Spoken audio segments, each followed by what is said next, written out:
And we always begin this show, something we used to do out of the helmet at North Dakota State.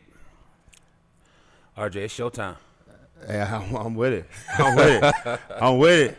Woo! Let's get it. Let's get it. Let's get it. We are here. This is life changing. Episode 1 of the Perseverance Podcast. Start of a legacy. Yeah, legacy, brand, lifestyle, lightweight. That's right. Whatever you want to call it. We here, guys. We here. A big reason for this podcast is we wanted to give jewels. You know, we've been doing this business for a long time, and a lot of interesting characters we meet, a lot of famous people, just a lot of good people that we interact in and out with every day. A lot of good energy that we share, and we just want to share it with y'all. Just be real. You know, we're just going off live and showing you, telling you what goes on in here. Those who know, that've been here, understand this lifestyle and how crazy it can be. And we just want to show y'all a little bit of our world. Yeah. I'm your boy, Mr. Lightweight. Yeah. So this is going to be the start of something special. So I'm gonna get into this.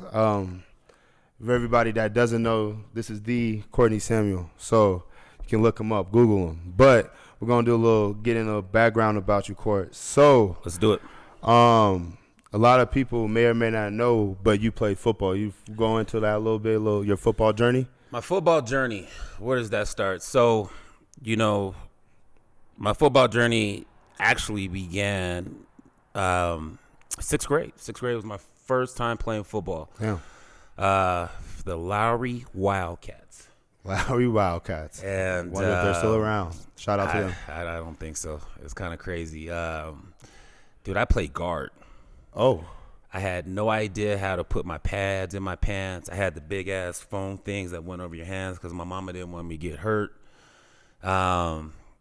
We had an all-star player. That was my first time playing with a pro football player. You know who was on our team then? Who? Brian Kelly. Shout out to BK. Okay. BK was the man then. BK ended up going to USC and had a pretty long pro career. Okay. Yeah, Overland grad. But he was the man in 6th grade.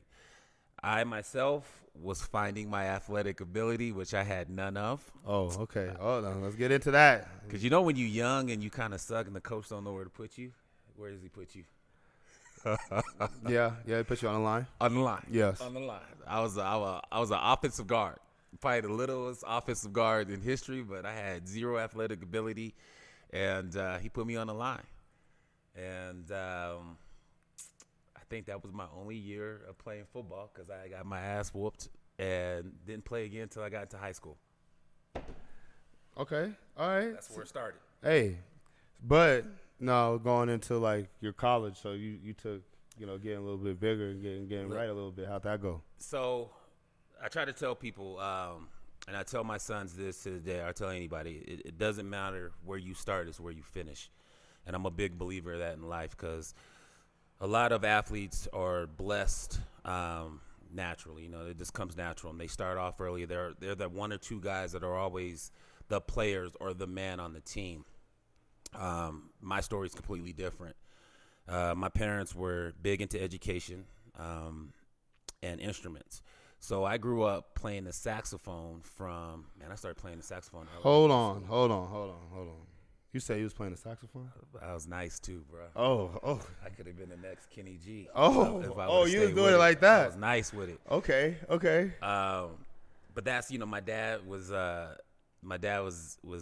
educator, big in education. So was my mom, and my dad was in the band. So that's what he knew, and that's what he put through me. So I played the saxophone.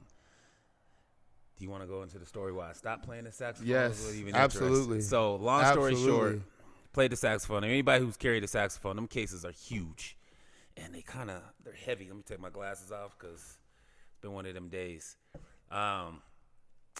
So I got reintroduced into football my freshman year of high school by Coach Bible and Coach Gonzo. And then that's when I started falling in love with football again. I started to grow. Okay. I started to be in the weight room. And and really developed a passion for football. But this is what people don't know: football practice and band practice at the same time. And carrying a probably 20-pound saxophone on a bus sucked. But my dad wouldn't let me quit band. So shout out to Gateway High School in Aurora, Colorado. I left my saxophone outside the locked case. Okay. Because I know somebody was gonna steal it. That's just that type of school I went to. It was going to end up missing. Band thugs, high school thugs, whatever you want to call it. So lo and behold, I leave my saxophone out of the case, unlocked, sitting on the I don't know, in the band room, and it got stolen. Best thing that could have happened to me in my life. Damn. Hey, that's something people probably really did not know about you. Nah, man. It's like drumline. You was living like that life before that. Yeah, but there was a lot of blessings. I know how to read music very well to this day, and I will pick the saxophone back up one day. Okay. You're gonna so get yeah, on somebody's track. All right. That's how I got reintroduced. Started loving football again, and gave up my instrument for football. Okay. Yeah. All right. So then, how was the process of you deciding where you were going to go from high school? Now you're deciding where you're going to go play in college. To college. Whew. So that was a story. So my senior year, that's when, your junior year is probably your most important year to get recruited for football. And that's when I actually started to feel like I could play football. We had a lot of talented guys at my high school, and we were getting a lot of recruits up there, and had the pleasure of going to the University of Kansas football camp, and I did really well at that camp. So the coaches told me, hey, mark on your schedule for this senior year, we're going to come watch you. And then that will kind of be the deciding process of if we're going to give you an offer or not. So I was getting heavily recruited by Kansas, Wyoming, Colorado State, a few other schools in there. I can't remember right now, but I still have all the recruiting letters. But, I thought I was going to be a Jayhawk. Senior year, second game, break my fibula. Damn. Yeah, cracked fibula, stupid play. In practice, lo and behold, something we shouldn't have been doing. Break my leg. So that was all my offers from Kansas kind of faded away. They offered me a walk-on, and I was gonna I'm gonna go walk on. And a lot of people don't know this story. I'm going into a lot of things, but lo and behold, one day I ditched class, and y'all, I'm gonna lie, my mom didn't play the ditching thing. If I was ever late for class or didn't attend school, I was in trouble. Ass whooping coming. It was coming. So I don't know what class it was, but it was my senior year. I graduated in honor roll. Let y'all know that 3.5. I was very happy. So I was like, man, what the hell I need to be here? Senior year, we ain't doing nothing. That's right. I'm gone. I'm class president. I'm gone. I'm gone.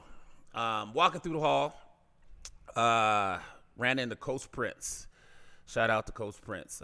Me and that man still keep in touch to this day. He's the receivers coach, I believe, for Houston or Detroit Lions or the Houston, I forgot, but he's in the league somewhere coaching.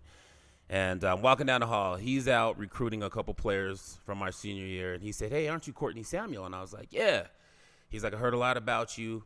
Why don't you just come do a visit at Fort Lewis College?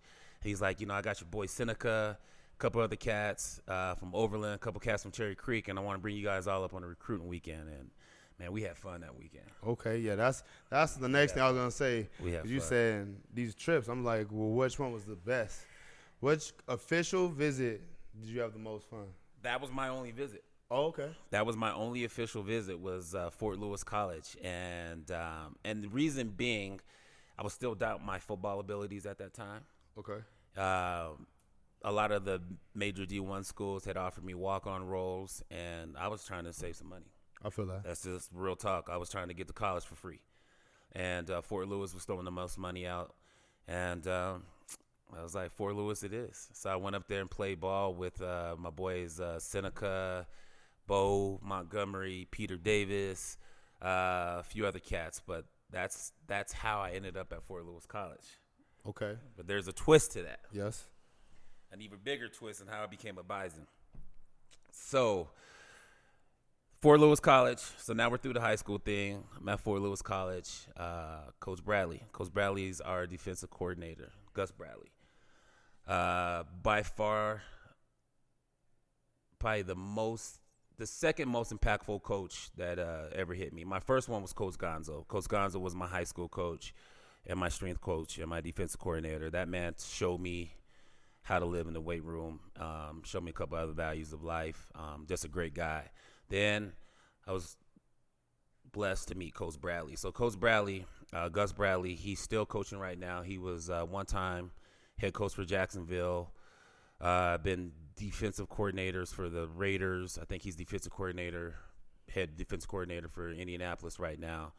But Coach Bradley's one of those coaches that you would cut your arm off for and still play. He was one of those coaches you didn't want to disappoint. And those are the coaches, to me, that the most impactful. Right. So Coach Bradley was the defensive coordinator at North Dakota State. And then at Fort Lewis, and then happened to get the defensive coordinating job at North Dakota State. So he came to I'll never forget this meeting. They brought us all in at Fort Lewis, and he was like, guys, I'm leaving. I was so pissed off, I got up and left the room. Yeah.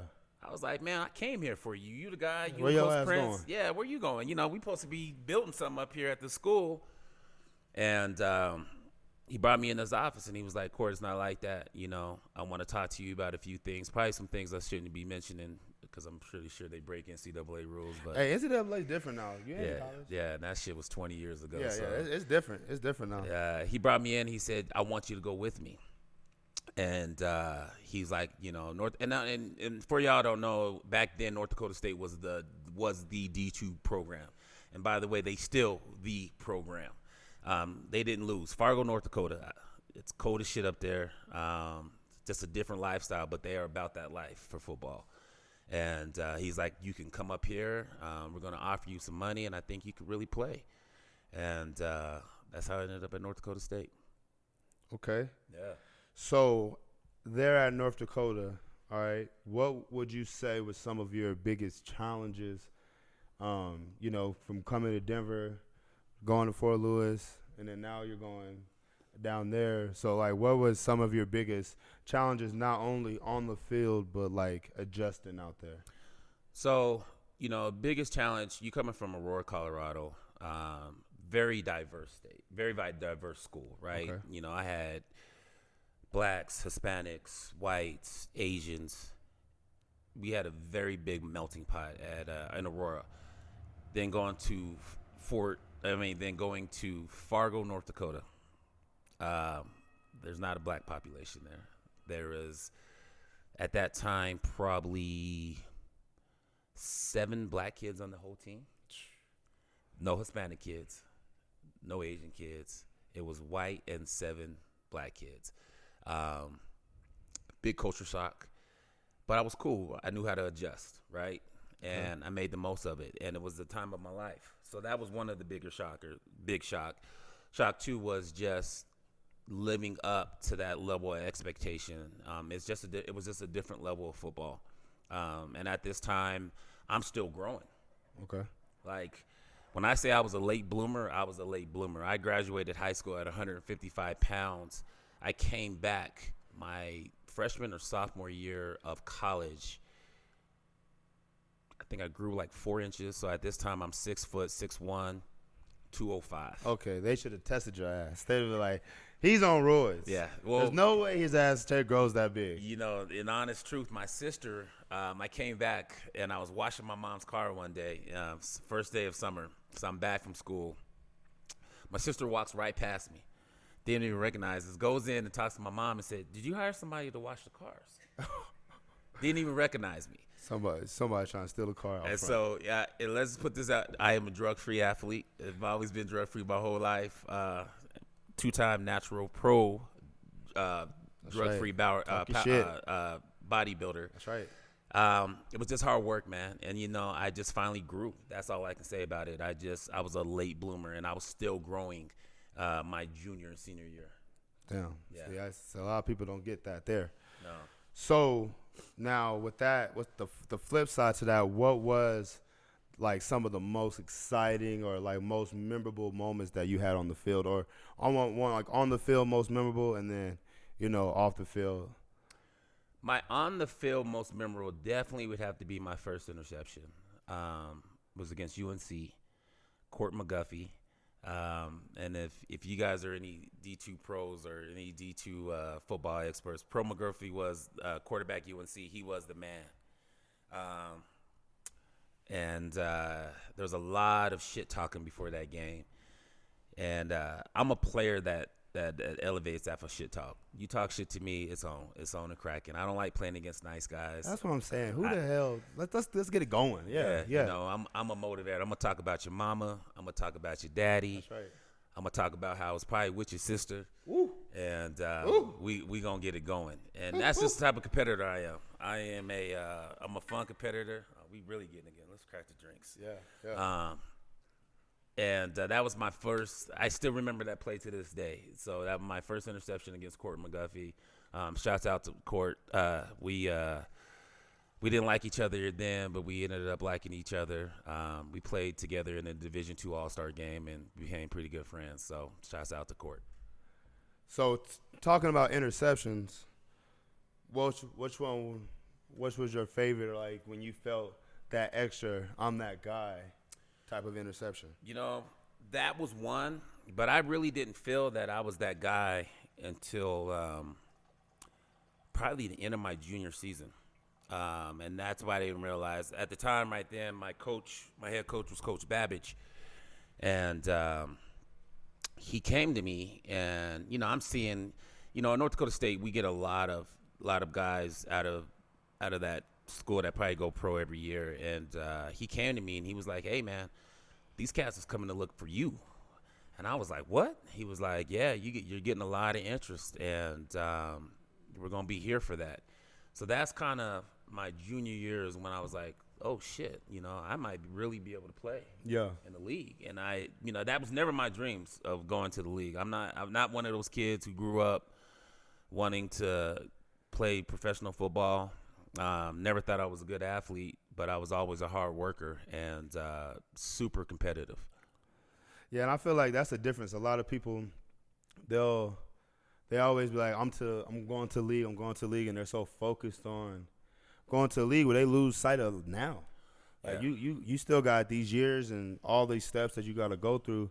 Yeah. And I feel like that's a stigma that a lot of athletes have to get out of, because there's going to be that person that is not as athletic as you, but works harder than you, may not be is focused on the moment, and you're overlooking him, and then that's how you lose your position. But I also think that people don't understand what that process is and how hard that process is. Absolutely not. You hear these guys that go to the league every year, and I'm like, those are the elite of the elite. People don't understand how competitive that environment is to get up and play against some of the best athletes on earth day in and day out. That is a very hard process. Yeah. Very hard. It's like, it's the guy at 24 Hour Fitness missing the top of his hair that has the most to say about being an athlete. Right. Trying to be a pro, trying to give you advice, and you're looking at him like, bro. Who's never been there. Whose gym league are you on? Draft board. Exactly. Hadn't even talked to a pro scout. Don't even know what it's like to go through it. But, yeah, it's definitely different. So then now you're going through college, junior year, senior year. Yeah. Now it's pro time. How's that journey? So that process worked like this. So what happens when you start getting ready for the NFL or teams start having interest for you? So every year teams send scouts out to every college, and the college will come in. I mean, the scouts will come out. They'll do measurables on you. They'll measure your hands, measure your height, and just, key things. So when I never forget this, the first scout I ever talked to came out. He was a scout from Atlanta. And, he looked at my hands. They ran me. And, at the time, I was running like a legit 4.2, 4.3. And he was like, dog, what position do you play? And I was like, I'm a corner. So he puts his head down, starts taking notes. And then I started getting all these letters. And my first NFL letter to this day was from Miami Dolphins. I'll never forget that because I put that in my helmet. And I played with that in my helmet. I played with that letter in my helmet because I always wanted to remember when I put that helmet on while I was doing it. Yeah. And so from there, my senior year, I started getting just letters and letters from teams. You fill out these questionnaires, send them back, and then the agent process begins. So you want to talk about some fun trips? That's yeah. Now I know I only went on one college visit, but I have to believe going out to the scout visits to when you choose your agent is way better. A lot more at stake. There's a lot more at stake. You know, there's a little bit more money involved, so they try to entertain you and wine you and dine you a little bit more, and it was pretty crazy. It was very fun. Okay. Yeah. So then you go through the agent process, right? So I remember going on 4 different agent visits. My first one was to Wisconsin. Okay. There was this agent who was trying to sign Ryan Dane, myself, and a couple other guys. So he brought us out. And though you guys don't know, this was in 2000. So that was the year Ron Dane was the Heisman Trophy winner. Okay. So Ron Dane, he's the shit. So bottom line, you was with some legit. You was with some legit company. Yeah, I was with some legit company. So Ron Dane's the shit, right? So I get off the plane in Wisconsin, and he's like, first of all, he took me to a shoe store and bought me shoes. And, you know, and they're whining and dining. He's like, yeah, man, let's get you some kicks, some gear. We go buy some shoes, and he puts me up in this dope ass hotel room. Then he's like, oh yeah, we're gonna go to Ron Dane's house tonight because Ron Dane's having a party. Mm-hmm. So this is the first time I'm meeting Ron Dane, walking to his crib, party off the hook. The party was so off the hook, bro, that I got so wasted. I don't even remember the meeting the next day. Hey, we got so drunk. It be like that. Sometimes it be like that. I had so much fun. I don't remember the meeting the next day. I remember we going to lunch, and he was like, hey, did you enjoy your night? I'm like, man, it was beautiful. Had a great time. And then I didn't sign with him. I did not sign with that agent. I think, honestly, I was so hungover in the meeting the next day that I didn't remember it. And it was a good guy. So then had a couple other visits. Had a couple of visits with some guys here locally that I probably should have signed with. But I ended up choosing a agent out of Dallas who I would rather not mention his name. Ooh. Jackass. Talk about it. Ivory Chandler. It's trash. If you out there talking to you. Sports Management, I don't think he's in business, and he should not be in business. I think he got his agent card revoked, which he should have. And ended up signing with him out of Dallas. So 1999, I ended up leaving school early. I left a semester early to go train for the combine down in Dallas. Okay. During that process, and you selected, was there any point where you had to, what were like your main like elements that you were trying to go to decide what agent you wanted to go with? Well, you know, a lot with Ivory, and don't get me wrong, Ivory did the wine and dine thing. Really cool agent. Met a lot of good guys that he had signed with. The training program was awesome. We were down training at the ranch.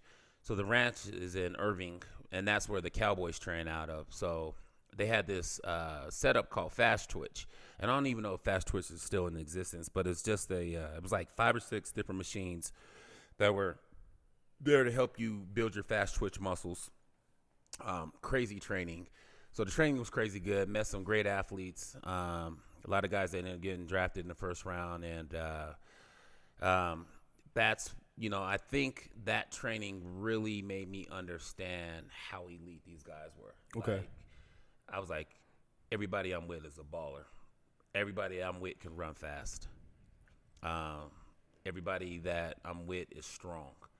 And so I chose Ivory and ended up staying down in Dallas.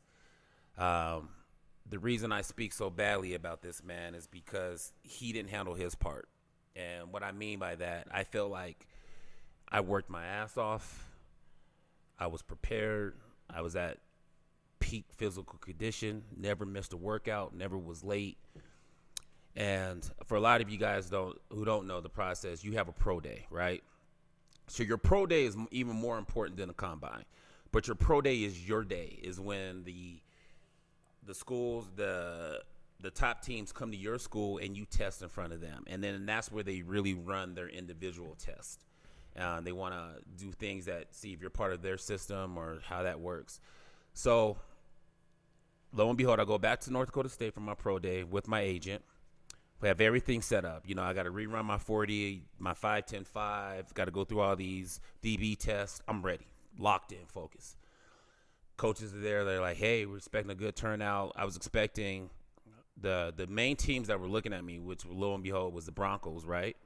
Which was my team that I wanted to play for, my home team, and a couple other teams, the Saints, and a few other teams. So we're there. Workout's supposed to start at 9. We're sitting around like, where are these teams at? Yeah.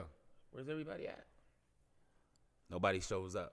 30 minutes later, we get a call. And it's the Broncos recruiter, or the Broncos scout. And he's like, Courtney, where are you at?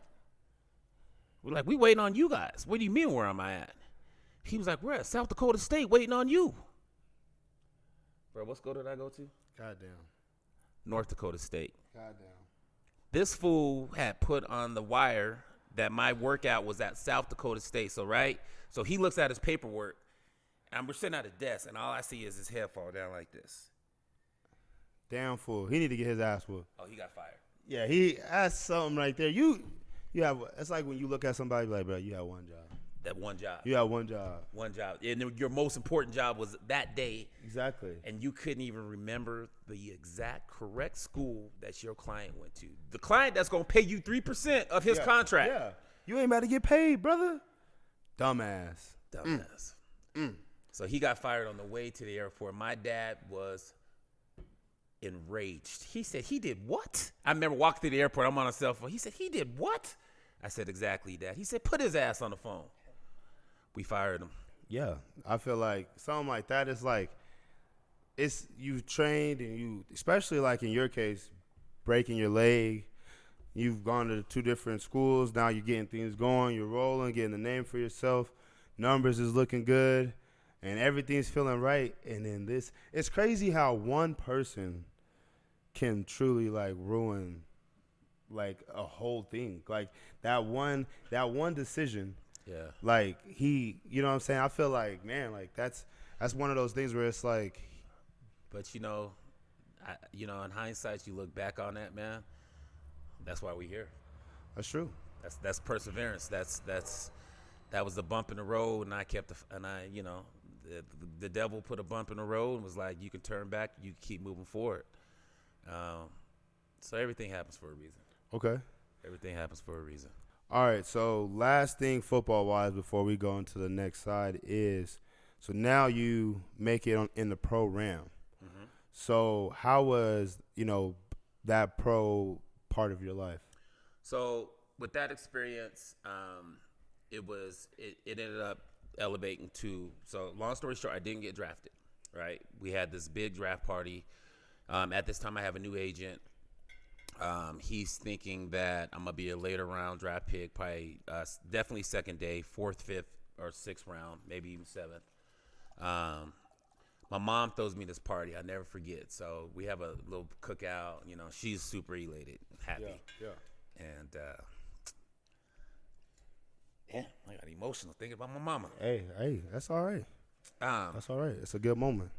So long story short, I didn't get drafted, and I remember just pulling off in my car, and my dad calls, and he's like, "You good?" And I'm like, "Yeah, man." He was like, "I just want to make sure you didn't kill yourself." And I'm like, "What are you talking about?" He was like, "Man, your look of disappointment on your face before you left the house was crazy." And I was disappointed, but I just needed to clear my head, and And the reason I'm getting so emotional, guys, is I don't know, a lot of you guys don't know this, but my mom passed about 16 years ago. Actually, July 4th. Actually, she went to a coma on the 29th, and July 3rd, which is today. And today was the day that we actually took her off life support. So she actually passed. And I just got a flash of her face Hey, you good. During that barbecue, shit about a damn, woo, That's all right. about a lot out of me right there. So I just got a flash of her face, and I don't know why, but maybe that's all why this is happening today. It's crazy. Yeah, Hey, yeah. definitely. That's what happened. So So a lot of people don't know, man. Like I always like side note is like I look up to Courtney big time. So, you know, this man has battled and come through so much. So it's like for me sitting here next to him, it's an honor. You know what I mean? Like, and you have those moments, and it's a good thing. Like you're remembering your mom and like one of your in the best way. You know, seeing her face in a good light. So. There's nothing wrong with that. Courtney. that was crazy. Yeah, I just didn't even put two and two together. How that went down. She wanted this podcast to happen. She did. I didn't even. She knew she's talking. She's talking because this ain't the end. Yeah. So so I ended up being a free agent. God, I went. Yeah, sorry. Went to Saints camp. Didn't work out. Got cut. Then I was trying out for a Canadian. No, had tried out for a few Canadian teams, and then I was in this one particular workout that I actually went with Seneca to try out for the Oklahoma Stampeders, which was an arena team at that point. Having a great workout, pulled my hamstring in the middle of the workout. Driving back from Oklahoma, Rick Smith calls from the Broncos. And he's like, Corey, we're going to bring you in for a workout. You've been on our radar. We understand. We didn't bring you in as a free agent, but we want to bring you into camp. And he's like, the only thing you got to do is come in and run. And I started laughing. And he was like, why are you laughing? I said, Coach, I'm literally driving back from Oklahoma sitting on a bag of ice because I just tore my hamstring. And he's like, Court, it's now or never. So I went in the next day. Got back from Oklahoma off of probably 12-hour car ride. Went in, and it was me and a cat from Michigan State that they had brought in. And he's like, the only thing we're going to do is verify your speed. I'm a 4.2, 4.3 guy at 215. And for y'all don't know, that's running. Yeah, that boy moving. He's moving. That's running. And for me to run a 4.3, I should be able to do that in my sleep. Ran a shitty time. Well, Mr. Samuel, it was nice having you. Yeah. It was that quick. And it's just business. It's just business at that level. They are 100% about business. And went home and had some thoughts. And I was like, I'm good. I'm at peace. And what people don't know is that was probably the most stressful 5 or 6 months of my life. Oh, yeah. Trying to play at that level with those guys was rough. It was rough, and I was highly stressed. I was highly anxious, and you just don't know where your life's going. So I was a little having a lot of pray for moments. Didn't know what to do. Didn't know where I was going. Yeah. Yep. So okay, so now turning out that next chapter. So from high school, college, now you're going pro. Things don't work out. How did you get to running a gym? Next chapter, that's exactly what it was.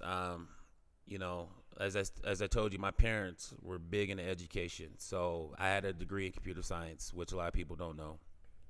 I like math. I was good at numbers, good at programming. And so after that last tryout, I just was like, you know what? If something comes along, I'm good. But, it's time to move on and get a job. So I was blessed enough. Sun Microsystems was my first job.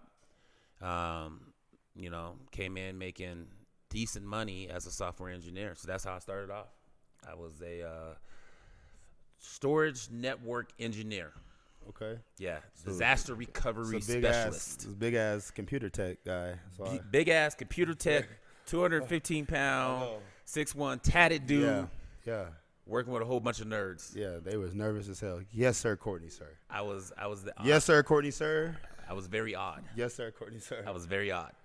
So then from that, what's the next step from there? So that step, man, it was cool. I met a lot of cool people at at North Dakota State, but it's just funny how God put you, how we related back to going to North Dakota, being one of 7 black guys on a team. Yeah. I was put back in that same environment going to working at Sun Microsystems. I can see that. I was one of the few my boss was black. Shout out to Otis. But we were the only 2 engineers in that whole building. Yeah. Only 2 black engineers. So I was put back into that same environment where I'm one of 2, not many of us. And I adapted. It was just this is what you gotta be able to adapt in life. Right. Yeah. A lot of people don't understand that. They get stuck.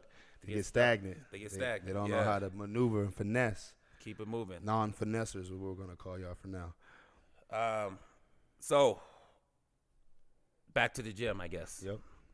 How did perseverance or bodies by perseverance start? So 3 or 4 years into that, I fell into a state of depression.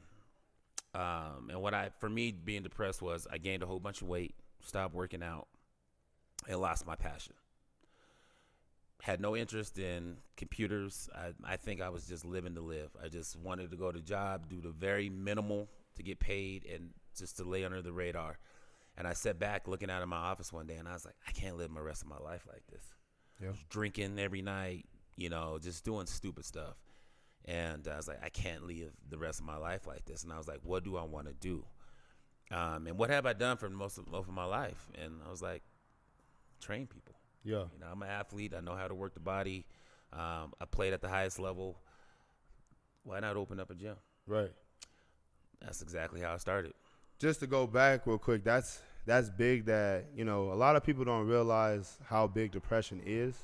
So, like, for you to say, like, you were going through that phase, a lot of people don't understand how much depression and how the mental goes for athletes and, the expectations that we hold ourselves and other people hold us at. Yep. And they don't understand. They think, oh, you just go and you play and you trying to make money. It's I'm trying to provide for my mom, my dad. I'm trying to live out a dream. But then it's like you have people on top of you watching, and you have your haters, your spectators, and then I feel like that's a big element that people need to understand is, that depression is real, but you can get out of it. You know what I mean, and channel it into something else. So as you're saying, training and getting everything going like that. Starting as a small business, what were some of the big trials that you had to go through? The number one, I think all small businesses, the trials is just, money, finding money. It's not cheap to buy equipment. It's not cheap to lease space. So, in that 3 to 4 years of working for Sun, I had a 401k. Sun stock was doing awesome. And, I didn't, my parents weren't well off. I couldn't go to my dad and be like, give me $100,000 to go start a business. It wasn't happening. So with the little money I did have, I used some of that. And then I also pulled out of my 401k. I borrowed against my 401k. And that initial lump sum of cash allowed me to go lease a 500 square foot space. And which people don't understand, you got to put first month's rent down, last month's rent down. Depending on what they're going to give you for tenant improvement, you still have to put money on top of that. And then you also have to buy your equipment. So, all said and done, I'm probably $30,000, $40,000 in the hole to start the first gym. That's believing yourself, though. Like, for you to go ahead and do all those things, that's a lot of things that hold people back. They don't have that confidence in themselves, so that's a big up to you to be able to be like, hey, I'm about to make this work, make this shake, and do what I have to do. You got to gamble, and the only person you should bet on is you. Hey, that's right. So as you keep growing and changing locations and expanding, right? What were always your vision of the gym? So not only just expanding, but like what has always been your overall? This is my goal of perseverance. Well, body by perseverance to perseverance. It's I think it's two parts. I always, you guys hear. I don't know if you heard this, the saying in life, but it's very true. They said the two most important times in your life are, number one is when you're born, and then number two is when you find out why you were born. Okay. When I realized that I was born to do this, that just changed the whole game, because it's never been work. It's just been something that I have to do. It's a service that I have to provide, and that's how I approach every day. When I approach this, like, my time is very limited, so I need to help as many people as possible, and I do this through health and nutrition or through training people. So it's never been a job for me, but it's been a grind. Right. So when I figured that out, it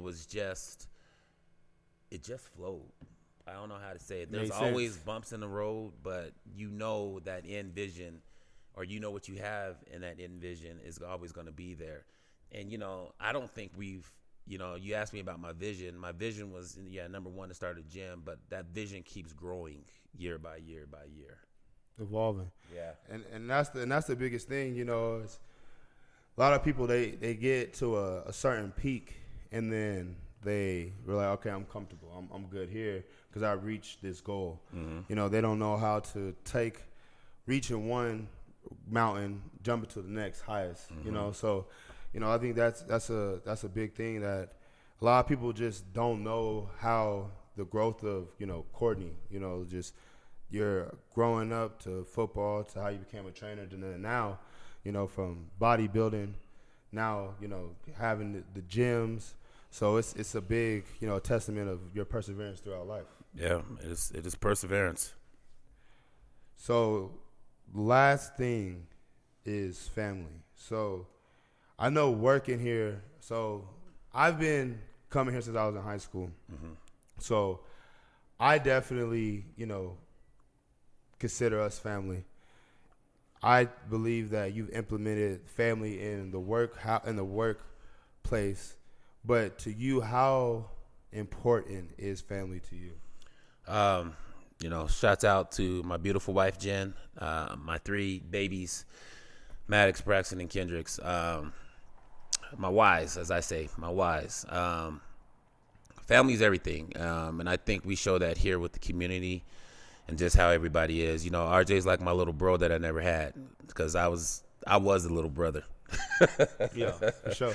So now I got a little brother.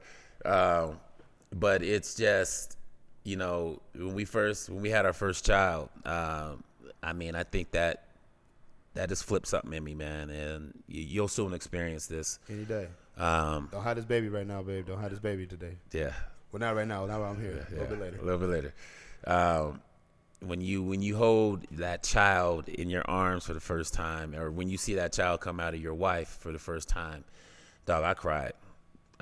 I was like, damn, I created this. And when that child looks at you, you realize you have a job to do.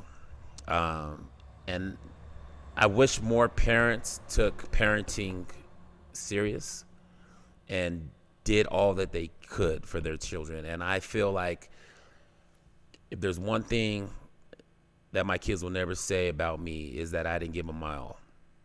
I want them to be the best at whatever they choose to do. I want to give them all the opportunities that I didn't have, plus some. And I just want them to be good citizens of this world. I want them to be good people. Yeah.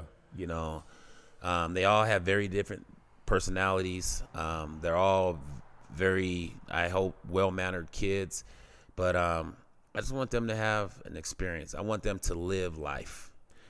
And that's what it's about. It's about life. Yeah. So, we got into it. Y'all learned a lot about Courtney, about how the gym came about, how we rocking. Got me on this motherfucker crying, dog. Hey. Nobody see me cry. Hey, we gonna get real.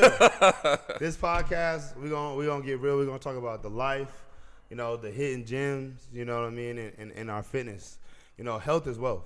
It is. So it's like it is. It's about, we talking, have a good time, get deep, but it's about, maybe, today I know somebody's gonna watch this and they're gonna be like, I need to get in the gym some way or form, just because of anything that you said. Somebody else, might have lost their mom, not knowing how to deal with it, and be like, shit, maybe I need to try the gym.